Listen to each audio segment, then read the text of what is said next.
જળતાંડવથી એવી તારાજી સર્જાઈ કે જ્યાં જુઓ ત્યાં ખાના ખરાબી સર્જાઈ। ભારે વરસાદના કારણે કેટલાક ઘરોમાં અને રસ્તાઓ પર પાણી ભરાયા।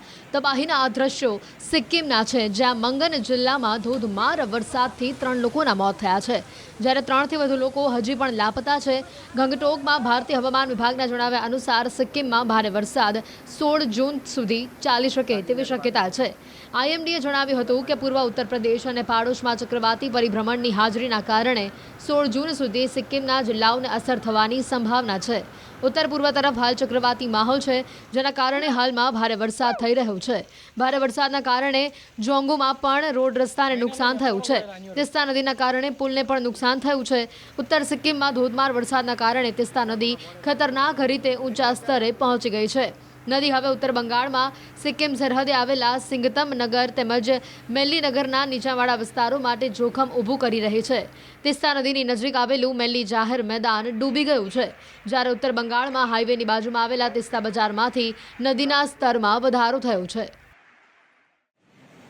જળતાંડવથી એવી તારાજી સર્જાઈ કે જ્યાં જુઓ ત્યાં ખાના ખરાબી સર્જાઈ। ભારે વરસાદના કારણે કેટલાક ઘરોમાં અને રસ્તાઓ પર પાણી ભરાયા।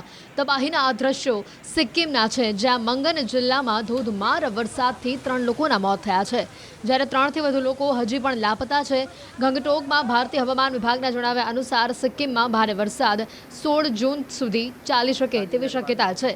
આઈએમડીએ જણાવ્યું હતું કે પૂર્વ ઉત્તર પ્રદેશ અને પાડોશમાં ચક્રવાતી પરિભ્રમણની હાજરીના કારણે 16 જૂન સુધી સિક્કિમના જિલ્લાઓને અસર થવાની સંભાવના છે। ઉત્તર પૂર્વ તરફ હાલ ચક્રવાતી માહોલ છે, જેના કારણે હાલમાં ભારે વરસાદ થઈ રહ્યો છે। ભારે વરસાદના કારણે જોંગુમાં પણ રોડ રસ્તાને નુકસાન થયું છે। તિસ્તા નદીના કારણે પુલને પણ નુકસાન થયું છે। ઉત્તર સિક્કિમમાં ધોધમાર વરસાદના કારણે તિસ્તા નદી ખતરનાક રીતે ઊંચા સ્તરે પહોંચી ગઈ છે। નદી હવે ઉત્તર બંગાળમાં સિક્કિમ સરહદે આવેલા સિંગતમ નગર તેમજ મેલ્લીનગરના નીચાણવાળા વિસ્તારો માટે જોખમ ઊભું કરી રહી છે।